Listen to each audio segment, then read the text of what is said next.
हमने बहुत बार इनको मौका दिया, फिर आपने कहा था उसका परित्याग कर दो, इसलिए दास ने ये निश्चय लिया था। ये दोनों बहुत ऐसे माँ बाप को त्यागा नहीं जाता, माँ बाप को त्यागा नहीं जाता बेटा। ऐसे माँ बाप भी तो होने चाहिए ना जी। दोस्तों, एक छोटा बच्चा गुरुजी के पास आता है और कुछ ऐसी बातें बताता है जिसे सुनकर अनिरुद्धाचार्य महाराज जी भी बोलते हैं कि ये बच्चा तो करोड़ों में एक है। दोस्तों, गुरुजी ऐसी बात क्यों बोलते हैं, आइए जानते हैं। गुरुजी, एक मेरा प्रश्न है कि भक्ति करना पाप है? किसने बोला आपको? लोग तो यही मानते हैं कि भक्ति करता है जो वो पागल है। नहीं, वो कहने वाले वो मूर्ख पाप है, है। वो मूर्ख लोग हैं, तो उसमें उनका भी दोष नहीं है, वो खुद मूर्ख है। गुरुजी, कृपया आप गुरुकुल में रख लीजिए ना। ऐसे नहीं कह रहे, सच्ची कोई परिस्थिति है, घर में हम नहीं रह सकते।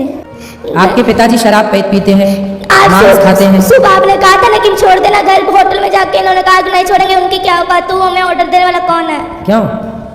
आओ यहाँ आओ, बात कर। बच्चों के क्यों संस्कार बिगाड़ रहे हो?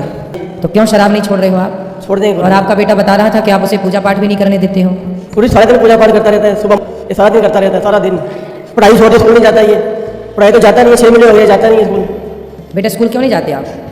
गुरुजी, क्योंकि ना वहाँ पे पढ़ाते हैं कि तुम मांस खाया करो।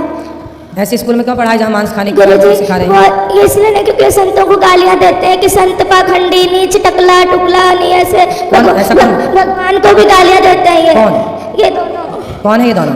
माता पिता।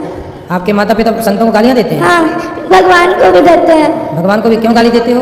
संतों को, प्रेमानंद जी महाराज को इतनी गालियाँ देते हैं कि ये कहाँ से आ गया पागल, इस तरह गंदी गंदी गालियाँ देते हैं। गुरुजी प्लीज रख लीजिए ना दास। नहीं, हम रख लेंगे। क्यों गाली देते हो संतों को? बताओ। मैंने इसको ऐसे बोला था, बेटा तू 10वीं कर ले, जब मर्जी तू चाहे वृंदावन में जाके तुम्हारा एडमिशन करवा लेना। ठीक है, बस ये बात कही थी इसको। ये ना 6वीं क्लास पूरी भी नहीं की है अभी भी, और इसने छोड़ दी पढ़ाई। बात कराओ। भक्ति करना बहुत अच्छी बात है, लेकिन अपना कर्म भी तो जरूरी है ना बेटा। पढ़ाई लिखाई भी जरूरी है। पहले पढ़ाई लिखाई कर लो और पढ़ते लिखते फिर भगवान का चिंतन भी बना रहे। गुरुजी, आपने कल कथा में कहा था कि एक बार सबको दो 3 बार सबको मौका दो, हमने बहुत बार इनको मौका दिया, फिर आपने कहा था उसका परित्याग कर दो, इसलिए दास ने ये निश्चय लिया था। ये दोनों बहुत ऐसे माँ बाप को त्यागा नहीं जाता, माँ बाप को त्यागा नहीं जाता बेटा। ऐसे माँ बाप भी तो होने चाहिए ना जिनकी ऐसा थोड़ा।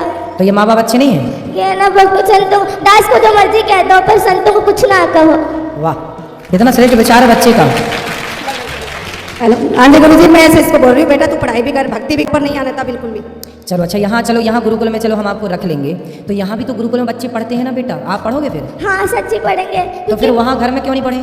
क्योंकि वहाँ पर मतलब वहाँ पे कहते हैं मांस खाया करो, ऐसे स्कूल में पढ़ा, लेक्चर में कहा जाता है कि मांस खाया करो। तो ये बताओ, तो जहाँ अंडा खाने की प्रेरणा दी जा रही है वो स्कूल अच्छा तो माना नहीं जाएगा? हमारी संस्कृति के खिलाफ है ना कि आप बच्चों को प्रोत्साहित करें, उनको अंडा खाने की प्रेरणा दें या प्रोत्साहित करें, तो गलत ही है ना। आप वहाँ पढ़ने गए हैं कि अंडा का प्रोत्साहन पाने गए हैं? यहीं पर गालियाँ क्यों देती हो? गुरुजी, दास इसलिए आपके गुरुकुल में पढ़ना चाहता है कि अध्यात्म ज्ञान इसलिए क्योंकि जैसे आप हमारे भारत को आगे लेके जा रहे, दास भी मेरे भारत को आगे लेके जाए। ठीक है, यहाँ पर जो बच्चे हैं वो 8वीं के बाद ही यहाँ पर लिया जाता है। आप 8वीं तक 2 क्लास घर में रह के 2 वर्ष तक पढ़ो, और माँ बाप के साथ आप रहोगे तो ये भी जो गलत राह पर हैं, आपके पिताजी मांस खाते हैं, शराब पीते हैं, पहले इनकी शराब मांस आप छुड़वा देंगे अपने संस्कार से, और आप थोड़ा सा पढ़ाई, जो आपकी माँ कहती है बेटा पढ़ो, तो माँ अपनी जगह सही भी है कि वो अपने बच्चों को पढ़ने के घर लिए। में मांस मदिरा खाते तकलीफ तो आपकी माँ भी मांस खाती है? तो सब खाते घर में सारे, पूरा घर बदबू से हो जाता है। पूरे घर में बदबू लाते हैं। कहीं उसका सिर पकाते हैं, कभी उसके हाथ पकाते हैं, बहुत कष्ट होता है दास को। देखो बच्चा रो रहा है और तो मुर्गी खा रही हो मैया। प्लीज गुरुजी रख लीजिए ना दास। रख लेंगे अभी रख लीजिए ना। ठीक है, अभी रख लेते हैं। ठीक है, ठीक है, अभी रख लेते हैं। तो मैया मांस क्यों खाती हो इतना ज़्यादा कि बच्चे देखिए बच्चों के देखो इतने, आप लोग ना जो हत्या करते हैं, बच्चे कोमल होते हैं, बच्चे किसी का दर्द समझते हैं। आप लोग बताइए, बड़े होके किसी का दर्द नहीं समझ रहे, क्यों इतना मांस खाती हो कि बच्चे देखिए कितना उनको मन में कितना बैठा हुआ है। गुरुजी क्या करें, घर में जो खाते हैं सभी खाते हैं। अरे तो सास ससुर भी खाते हैं, अभी जो है घर में स्थिति है वही चलेगी। तो सब मूर्ख हैं तो तुम भी मूर्ख रहोगे। गुरुजी ये कहते हैं कि ना नरक भोगना तो भोग लूंगी, पर मैं मांस खा के रहूंगी।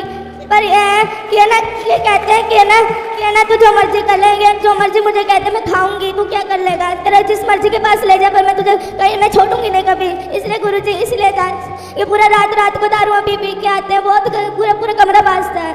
3 कमरे हैं घर में, 2 कमरे, इस कमरे में दादाजी पीते हैं, इस कमरे में ये, तो बहुत गंदा लगता है।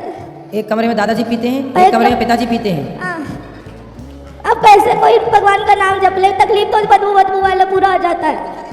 तो आप लोग क्यों पी रहे हो शराब? बच्चे को जब पसंद नहीं है तो बच्चे की खुशी के लिए। दास भक्त नामा वाले सुनता है तो भक्तों को गालियाँ देते हैं, क्या लगा लिया ये।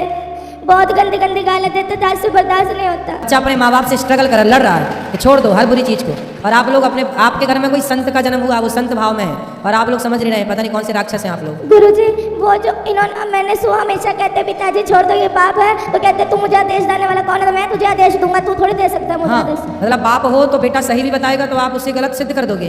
अरे भाई बाप हो पर हो तो गलत ना, बाप हो पर बाप होकर भी तुम्हारी जितनी बुद्धि उसके पास है उतनी तुम्हारे बाप के पास नहीं है बुद्धि। तुम्हारा बाप भी अनपढ़ मूर्ख एक नंबर का जो शराब पीता है। गुरुजी सारे घर में बड़े पिताजी नीचे से लट्टू होकर के गिर गिर के नालियों में पड़ के आते हैं, बहुत गंदा लगता है दास को। सही है, रातों रात लड़ा। तुम्हारे वंश में कोई बहुत बड़ा पुण्य था किसी का कि ऐसा भक्त का जन्म हो गया, वरना तुम सबको यही बचाएगा नर्क जाने से, वरना तुम सीधे नर्क की टिकट कटी पड़ी है। गुरुजी घर में बहुत गंदी गंदी गालियाँ निकालते हैं ये सारे, लड़ाई अपने भाइयों से लड़ाई करी हुई है, सबसे लड़ाई करते हैं ये, और बहुत गंदी गंदी गालियाँ निकालते हैं ये। आप इनसे कहते गालियाँ मत निकाला करो किसी को, और जब वो वाली नहीं, वो बहुत गंदी गालियाँ होती है वो निकालते हैं ये। क्यों गंदी गालियाँ बोलते हो? बच्चे सुनते हैं अच्छा प्रभाव पड़ेगा। बच्चों के साथ ना मर्यादित रहना चाहिए, जो आप कर रहे हैं उसका बहुत बड़ा प्रभाव बच्चों पर पड़ता है, अच्छा और बुरा दोनों। इसलिए थोड़ा माँ बाप को ना जिम्मेदारी से रहना चाहिए। और शराब छोड़ देने से क्या फत आ रही है आपको? मांस छोड़ने से क्या भूखन मर जाएंगे आप? हम तो नहीं खाते मांस, वो भी नहीं खाता बच्चा आपके घर में, खाता है मांस? लहसुन प्याज भी नहीं खाता ये तो। फिर जब वो आपके घर में रह के जिंदा हो सकता है, रह सकता है, तो आप लोग कौन से मर जाएंगे, नहीं खाएंगे? कभी पुण्य से कोई ऐसे बच्चे आजकल कहाँ मिलते हैं? बताओ कोई भाई ऐसा बच्चा होता है? कोई करोड़ों में कोई एक बच्चा है ऐसा, और आप लोग समझ रहे हैं उसकी कीमत नहीं समझ रहे हैं। करोड़ों आपके दादाजी का भी कल्याण यही करेगा, वो अपने पुण्य से तो नरक ही जाएंगे पाप से, है ना? आप लोग तो सुधर जाओ, सही राह पर चलो, पिता को छोड़ो, चलो वो तो बूढ़े हो गए, कितनी उम्र है? ठीक है उम्र है, आप सुधरो। गुरुजी सब दास सबके सामने कहना चाहता है कि है ना, दास अपना अपमान सह लेगा पर अपने गुरु का और अपने इष्ट का कभी अपमान नहीं सहेगा, इसीलिए दास को मृत्यु ही मिले, पर दास में प्यारे संतों का अपमान नहीं होने देगा। बिल्कुल, बहुत सुंदर, सही है। दास को हाँ बोल तो दिया हमने, रख लेंगे बिल्कुल, रहो ठीक कब है। रखेंगे? अभी आ जाओ, अभी रहो, हमारे साथ चलना, करवा देंगे। जी गुरुजी आपका बहुत बहुत धन्यवाद। दोस्तों आप बच्चे की बातों पर क्या विचार रखते हैं हमें कमेंट करके ज़रूर बताएं।